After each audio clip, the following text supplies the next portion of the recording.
मैं Amit Garg, discover Uttarakhand magazine से, और हम लोग अपने उत्तराखंड की एक बहुत ही बेहतरीन अदाकारा हिमानी शिवपुरी से आज मुलाकात करने वाले हैं। हिमानी जी, आपका स्वागत है। Thank you. She is the single women जिन्होंने हमारे उत्तराखंड का झंडा बुलंद कर रखा बॉम्बे के अंदर। इतने सालों से मैम कमाल कर रखा है आपने। Thank you. एक समय तो I was the single woman जो Yes. कि पहली बार लोग कहते थे कि एक तो बछेंद्री पाल गई थी वहां पर जी। एवरेस्ट में, हाँ। और एक हिमानी हिमानी शिवपुरी गई Yes. थी बॉम्बे। लेकिन अब मतलब इतने सारे कलाकार आ चुके हैं तो और देखकर बड़ी खुशी होती है। Yes. और you feel proud definitely of definitely. Being Uttarakhandi. Ma'am, हम लोग जैसे उत्तराखंड के आर्टिस्ट को, आप लोग जैसे मैंने देखा है, आप लोगों का एक ग्रुप है, काफी प्रमोट भी करते हैं आप लोग, तो हाउ डू यू फील, मतलब जैसे जब उत्तराखंड के अंदर आते हैं, रिकॉग्निशन उत्तराखंड में बहुत कम मिलता है हमारे अपने आर्टिस्ट को। बहुत जब बाहर काम कर लेते हैं वो बाहर तो अच्छा रिकॉग्निशन मिलता है, उत्तराखंड आगे लेट मिलता है, तो व्हाट डू यू फील, ऐसा कैसे होता है, मतलब हमारे आर्टिस्ट को? आपने बहुत अच्छी पॉइंट करी, और ये मैंने कल भी जो हमारे जिस फेस्टिवल में मैं आई हुई हूँ, मैंने ये बोला जी। कि ये एक बार मैं जब वहाँ पर भी गई थी श्रीनगर में, इन लोगों ने एक उत्तराखंड गौरव महिला सम्मान वगैरह करा था। जी। उस टाइम धामी जी नहीं थे, दूसरे थे वो, त्रिवेंद्र सिंह रावत जी। तो मैंने ये बात कही थी कि मैं कल्चरल फेस्टिवल में गई थी तो सब स्टेट्स का रिप्रेजेंटेशन था, उत्तराखंड का नहीं था। और मुझे बड़ा दुख हुआ क्योंकि हमारा राज्य इतना समृद्ध है, तो उसका रिप्रेजेंटेशन क्यों नहीं हुआ। और दूसरी बात है कि आप यूपी में जाइए, हमें पता लगा कि इतना कुछ सरकार अपने कलाकारों के लिए करती है कि जब राजू जी, उनको तो फिल्म बोर्ड का, खैर वो तो छोड़िए, पर वो उनका पूरा इलाज का खर्चा, और ये अपने जो अपनी मैं नाम के मामले में बहुत हूँ, अपनी जिनकी डेथ हो गई आर्टिस्ट, उनको उनकी किडनी फेल हो गई थी, पूरा यूपी सरकार ने पूरा खर्चा दिया था उनका। और उसमें बहुत स्टार प्लस में वो सीरियल आता था, अभी मैं नाम याद करके आपको बताऊंगी। और उत्तराखंड वाले हर एक आर्टिस्ट को एक स्टाइपेंड देते हैं, आपको पता है? मुझे आइडिया भी नहीं था। मुझे खुद पता, मैंने कहा यार ये लोग तो कितने वो और वो अच्छा खासा बम्बई में भी कमा रहे हैं, और उनको उत्तर प्रदेश सरकार से भी स्टाइपेंड मिल रही है 50,000 या कुछ। तो मैं कहती हूँ ये नहीं कि जो हम लोग, चलिए प्रभु के दया से और माँ बाप के आशीर्वाद से, we don't need any help, but इतने सारे कलाकार हमारे उत्तराखंड के फोक आर्टिस्ट जो है, हमारे ढोल दमाऊ ये सब बजाने वाले, उनकी कला लुप्त होती जा रही। तो आई फील कि हमारे सरकार को अब अपने कलाकारों के बारे में भी जरूर कुछ करना चाहिए, क्योंकि ठीक है सबका विकास होना चाहिए, कलाकारों को सबसे लास्ट प्रायोरिटी रहती है, लेकिन अब मुझे लगता है लास्ट प्रायोरिटी की भी बारी आ गई है। उनको जरूर प्रोत्साहन देना चाहिए, उनको सम्मान देना चाहिए। और मतलब आपने मेरे this is too good. In fact I understand your emotions, क्योंकि आप आर्टिस्ट की बात करते हैं, आर्टिस्ट को सबसे लास्ट में रखा जाता है कि भाई, और समझ आता है कि सबसे पहले तो भूख होती है, रोटी होती है, और हमारे गांव वैसे इतना रिमोट कई विलेजेस हैं जहां पर इवन कोई भी चीज़ पहुंचाना बहुत मुश्किल काम होता है। बिल्कुल ठीक बात है। ठीक है, लेकिन वहां पर भी जो कलाकार हैं जो गाते हैं, उनको कौन, मतलब आप सोचिए कोरोना के टाइम में उनको मॉनेटरी रिवॉर्ड मिलना, मॉनेटरी उनको कैसे, क्योंकि पहले क्या होता था कि राजा रजवाड़े इनको करते थे। तो अब मुझे लगता है कि उत्तराखंड सरकार बहुत अच्छा कार्य कर रही है सब क्षेत्र में, लेकिन अब मुझे लगता है कलाकारों के बारे में भी थोड़ा सोचे तो बहुत मेहरबानी होगी। This is too good. आपकी emotion, yes, this is too good, definitely ये बहुत होना चाहिए। अच्छा मैम, एक छोटी सी बात मैं आपसे पूछना चाहता हूँ। मुझे पता है आपकी स्कूलिंग दून स्कूल से हुई है, और जनरली दून स्कूल में सारे बॉयज हैं, और आप शायद वहाँ पे अकेली लड़की रही होंगी उस वक्त। तो कैसे एक्सपीरियंस रहा है वो?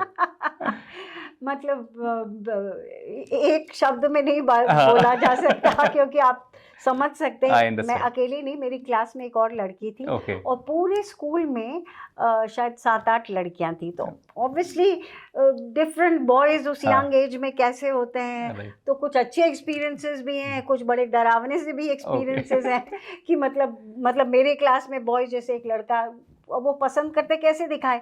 बॉयज का क्या है कि पीछे से बाल खींच रहे।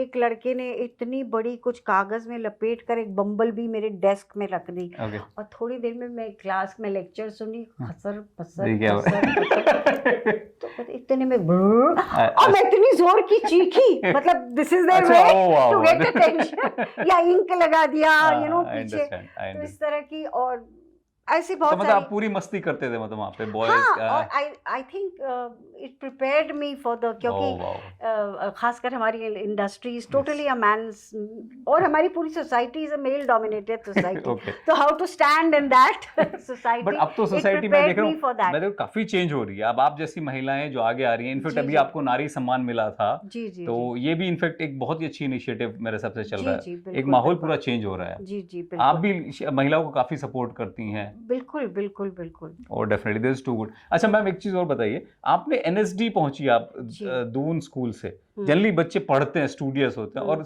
ड्रामा में जाना मतलब थोड़ा काफी टफ रहा होगा स्ट्रांगली। हाँ, चेंज ओवर, क्योंकि मैं उस टाइम जब मैं स्कूल से ही प्लेज वगैरह करती थी, लेकिन उस टाइम कोई सोच भी नहीं सकता था कि आप थिएटर को अपना करियर बना सकते थे। मैंने भी नहीं सोचा, वही था। और हमारे टाइम तो, आजकल तो इतनी सारे ऑप्शंस हैं बच्चों के सामने, आर्टिफिशियल इंटेलिजेंस है, computer science, there so many, मतलब हमारे टाइम तो एक ही था, आर्ट्स या साइंस, जो पढ़ने में अच्छे थे वो साइंस में ले लो, इंजीनियरिंग ले लो, या आईएएस, पापा का सपना था आईएएस कर ले क्योंकि पढ़ने में होशियार थी। और मैं प्लेस करती थी, और मैंने सोचा था हाँ माइक्रोबायोलॉजिस्ट, और मुझे स्कॉलरशिप भी मिली थी अमेरिका एमएस केमिस्ट्री करने के लिए। और मैं उसी दौरान एनएसटी के कुछ लोग आए और उन्होंने वर्कशॉप की, तब मुझे पता चला कि एक ऐसा इंस्टीट्यूट है जो आपको थिएटर की ट्रेनिंग देता है। तब मेरे दिमाग की tubelight, I think this is when I want to,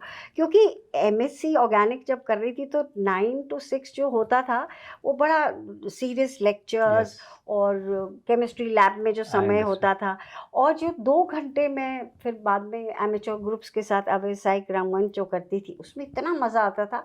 तो जब मुझे पता चला एक ऐसा इंस्टीट्यूट है जो आपको ट्रेन करता है थिएटर में, तो मैंने कहा मैं वहाँ जाऊंगी। तो मैं वीज़ा का इंटरव्यू देने गई दिल्ली, घर में नहीं किसी को बताया, चुपचाप से एनएसडी का भी इंटरव्यू दे दिया। आप उस समय मतलब ऑलमोस्ट 30 साल पहले चुपचाप गई वीज़ा इंटरव्यू देने? वाव, और एनएसडी का इंटरव्यू दे दिया चुपचाप से और घर में आई, जब सिलेक्शन लेटर आया तो मैंने फिर घर में वो बम फोड़ा कि भैया मैं तो अमेरिका नहीं जा रही हूँ, मैं तो एनएसडी जा रही हूँ। तो भैया बवाल मच गया, मतलब मेरे सब रिश्तेदार नाराज, क्योंकि उस टाइम उत्तराखंड भी नहीं बना था और वो यूपी था। तो यूपी में तो नाटक की बहुत ही खराब छवि थी, सब यही बोलते थे क्या तुम नौटंकी करोगी, भानगिरी करोगी।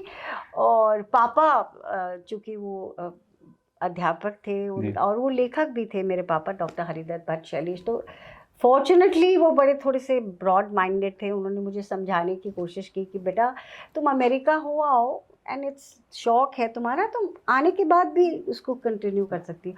तो मैंने पापा से एक बात कही थी कि पापा हो सकता है मैं 40 साल की हो जाऊं, मेरे पास बहुत पैसा हो, लेकिन मेरे दिल में एक मलाल नहीं रहना चाहिए कि मेरा एक सपना था उसे मैंने पूरा नहीं किया। Then my father didn't say anything and he is the one who supported me. वो मुझे एनएसटी लेकर गए, माँ भी खुश नहीं थी। और देहरादून में तो सब एक दूसरे को जानते थे, तो मेरा बड़ा नाम होता था क्योंकि मैं डांस भी करती थी। लड़की बिगड़ गई हमारी, है ना? हाँ, ऐसा तो नहीं चलता, लड़की बिगड़ गई हमारी। सुनिए मैं वही बता रही, एज डिबेटर थी और पढ़ने में भी होशियार थी, और नाटक वाटक सब बोलते थे भट्ट जी की नौनी, भाई भट्ट जी की नौनी बहुत बढ़िया है, देखो पढ़ाई में भी अच्छी और बाकी सब चीज़ों में। पर जब उनको पता चला कि ये स्कॉलरशिप छोड़ के, बिकॉज उनके लिए बड़ी प्राइड की बात होगी उस वक्त कि ये लड़की स्कॉलरशिप से जा रही है, मुझे रोटरी इंटरनेशनल स्कॉलरशिप भी मिली टू स्टडी अब्रॉड, तो ये जा रही है, तो सब बड़े खुश कि भट्ट जी की नौनी। जब उनको पता लगा ये तो ड्रामा पढ़ने जा रही है, भट्ट जी की नौनी का तो दिमाग खराब हो गया। भट्ट जी समझाओ आप ये क्या कर रही है आपकी नौनी, लड़की पागल हो गई हमारी। तो सब बड़े डिसअपॉइंट हुए, लेकिन मैं तो खैर वो होता है उस एज में। So, हिमानी जी कहना चाह रही है follow your passion, That's what, follow your dreams. Follow your dreams. तो फिर मैंने एनएसटी ज्वाइन किया, और जब मैं खैर वो सब मैं थिएटर किया 7-8 साल, वो तो जब मेरा एक सीरियल आया देवकी भौजाई हमराई, हाँ, देवकी भौजाई तो बहुत फेमस है। उसके बाद जब मैं यहाँ लौटी तो मुझे यहाँ का जो वो है टाउन हॉल है वहाँ मेरा सम्मान किया गया। नगर टाउन हॉल है ना यहाँ पे, जी नगर निगम। उस टाइम एक ही हॉल था, अब तो 2-4 हॉल बन गए हैं, तो वहाँ पर मेरा नागरिक अभिनंदन किया गया। तो it was such a gratifying moment कि जो लोग मेरे चॉइस पर हंसते थे यार, दिस टू गुड। और उसके बाद मुझे किसी को बताने की जरूरत नहीं पड़ी कि मैं क्या करती हूँ, क्योंकि उससे पहले जब मैं दिल्ली में मैंने ट्रेनिंग करी एनएसटी में, अब वापस आना तो संभव नहीं था, क्योंकि थिएटर का कोई भी उसका फ्यूचर तो हो ही नहीं सकता था, यूपी था उस टाइम। तो मैंने कहा मैंने एक स्टैंड लिया है, तो कैसे, तो मैंने एनएसटी की रेपर्टरी कंपनी थी, तो बेचारे पहले तो 250 स्कॉलरशिप में सर्वाइव कर रही थी, वो हमको 600 रुपए की अप्रेंटिस, तो उसमें आई सेड आई स्टे, क्योंकि घर से एक पैसा नहीं मंगाना, खुददारी बहुत थी। तो वो अप्रेंटिसशिप शुरू की, फिर रेपर्टरी ज्वाइन किया, फिर सी ग्रेड आर्टिस्ट, फिर बी ग्रेड, फिर A grade artist. I became one of the leading actors so these are the steps in life which you have to take. Life में कोई चीज छोटी नहीं होती, कोई चीज बड़ी है, छोटी से शुरुआत करके बड़े तक पहुंचना। और फिर मेरे को जब पहला सीरियल बन रहा था हम लोग, उसमें छुटकी का रोल ऑफर किया गया। ओह वाओ, हम लोग तो बहुत ही फेमस हुआ। हाँ बहुत, it was the first soap opera, और मनोज श्याम जोशी ने लिखा था, तो वो मेरा प्लेस देखते थे, तो उन्होंने छुटकी के रोल के लिए बुलाया। उस वक्त वो हफ्ते में 2 दिन आता था। तो आजकल की तरह नहीं कि एक दिन में एक एपिसोड, 5 दिन लगते थे एक एपिसोड बनाने। तो मैंने कहा 5 मतलब 5 दिन, 5 दिन तो मैं थिएटर तो कर ही नहीं पाऊँ। मैंने कहा नहीं भाई, मुझसे नहीं होगा, और मैं उस टाइम मैं थिएटर करूँगी। आई वॉज डूइंग ओथेलो, और जर्मनी के डायरेक्टर आए हुए थे फ्रिट्ज बेनेविट्स, मैं ओथेलो में डेस्डेमोना थी, और नामदेव, गोविंद नामदेव। तो मैंने कहा नहीं, मैं अपना रेपर्टरी का वो नहीं छोड़ सकती मैं। तो खैर अब कट टू 8-10 साल के बाद वही मनोज श्याम जोशी, वो हम लोग, उनका बहुत फेमस हुआ। फिर उन्होंने बुनियाद लिखा, फिर हमराही। जी। तो हमराही में बॉम्बे के डायरेक्टर प्रोड्यूसर थे, उन्होंने पूछा होगा, जब उस टाइम भी पूछते थे लोग कि भाई दिल्ली स्टेज में कोई एक्ट्रेस है जो इस रोल के लिए, उनको मिल नहीं रही थी बॉम्बे में। तो मनोज श्याम जोशी बोले है तो एक एक्ट्रेस हिमानी भट्ट शिवपुरी, लेकिन वो थोड़ा पागल है। उसको मैंने हम लोग में बुलाया था, तो उसने मना कर दिया था। तो आप पूछ करके देख लो। मैंने हम लोग रेपर्टरी में हर जगह जाते थे, बैंगलोर, कलकत्ता और बॉम्बे भी। मेट्रोस ट्रैवल करते थे, मेट्रोस एंड इवन छोटे छोटे गाँव, जैसे ईडर गुजरात का विलेज है, और कलकत्ता से भी लखनऊ जाते थे, ऑल ओवर, क्योंकि गवर्नमेंट फंडेड बॉडी थी, तो जहाँ भी उनका पहुँच थी, जहाँ ऑडिटोरियम होते थे, हम लोग जाते थे। देहरादून में भी परफॉर्म किया था। तो बॉम्बे में मेरे 4-5 नाटक थे, अलग अलग किस्म की भूमिकाएं थी। एक मित्रो मरजानी थी, कृष्णा सोपती जी का बहुत ही साहित्य अकेडमी अवार्ड विनिंग नॉवल, जिसमें मैंने मित्रों का किरदार किया था, जो कि आज तक लोग याद रखते हैं, और it was one of the most successful production. Dev की भौजाई तो मुझे भी याद है, देव की भौजाई याद है, थिएटर का हुई है। और मैं आज़र का ख्वाब करती थी, और 4-5 नाटक थे मेरे। आपका पैशन था थिएटर के लिए बहुत ज़्यादा, और आपने जो हमारे बॉलीवुड इंडस्ट्री के जो सबसे बड़े आर्टिस्ट हैं, चाहे सूरज बड़जात्या जी हो, चाहे यश चोपड़ा जी हो, चाहे जौहर साहब हो, आपने सभी में काम किया हुआ, सभी के साथ काम किया। तो how do you feel theatre और मूवीज? Definitely theatre. तो मैं बताऊंगी, बिकॉज एक्चुअली जो भी मुझे काम मिला थिएटर की वजह से मिला। इन्होंने मेरा नाटक देखा तो मुझे हमराही के लिए, और मुझसे ज़्यादा कीन मेरे हस्बैंड थे। सो ही वाज फ्रॉम शिवपुरी थे, वो ही इज फ्रॉम द ओम शिवपुरी के कजन ब्रदर थे, तो फिल्म फैमिली से थे। तो ही वांटेड टू गो, मैं उनसे कहती थी आप जाओ, मैं इधर दिल्ली में खुश हूँ। अच्छा खैर, अब वो हमराही का उनको भी रोल, तो उनको नहीं, उन्होंने सब घर वर की किराए के मकान में रहते सब बेच दिया, और हम लोग बॉम्बे चले गए। अच्छा। तो अब फिर हमराही में क्या हुआ, मेरा देव की भौजाई बहुत हिट हो गया।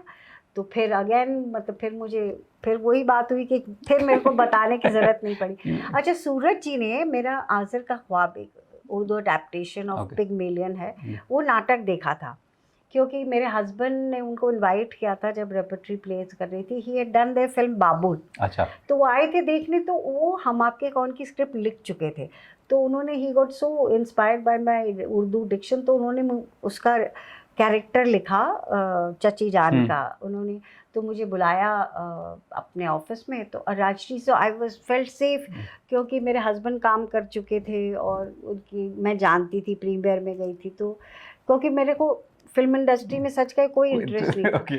जब उन्होंने मुझे बुलाया मैंने कहा हाँ ये तो मतलब खानदान मतलब फैमिली टाइप है। और मुझे फिर उन्होंने स्क्रिप्ट सुनाई 3 घंटे का गानों के साथ, तो मुझे अच्छी लगी कहानी, तो मैंने कहा और काम भी चाहिए था क्योंकि सब कुछ छोड़ छाड़ के आ गए थे हम लोग। थिएटर आर्टिस्ट बहुत ज्यादा नहीं कमा पाते, एक बहुत बड़ा ड्रॉबैक है वही थिएटर तो के ड्रॉबैक है। तो इस तरह मैं कह रही हूँ थिएटर से मुझे वो हम आपके कौन मिली और फिर DDLJ और फिर अपना बहुत काम किया आपने। I understand you are good in comedy, you are good in serious, you are good in every kind of character. Also I played negative, मतलब I have been very fortunate। लोग मुझे जैसे अनुपम खेर जी डिफरेंट रोल्स की females में I was the only actress जो कि different genres, नहीं तो माँ होती थी तो माँ ही बन जाती थी। बिल्कुल ठीक। मैंने बुआ, माँ, नानी सभी कैरेक्टर किए और हर इमोशन में, whether it is comedy. I was very lucky and I think it is my parents blessings और यहाँ के लोगों का आशीर्वाद और प्यार है जिसकी वजह से, एंड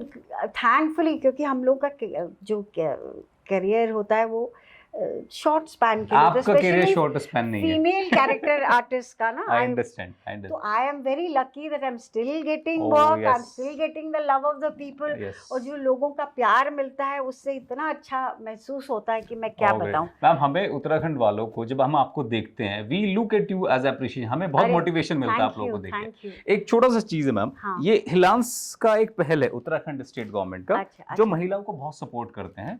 और वो लोग क्या करते हैं, महिलाओं को फंड्स करते हैं। जो पहाड़ में जो महिलाएं होती हैं जनरली वो लोग मेहनत करती हैं, किसान लोग काम करते हैं और महिलाओं को फंड करते हैं, और जो खेती होती है वो फिर वो खरीद लेते हैं और उसको आगे प्रमोट करते हैं। ये हिलांस की तरफ से आपके लिए एक छोटा सा गिफ्ट है, मैं आपको देना चाहता हूँ।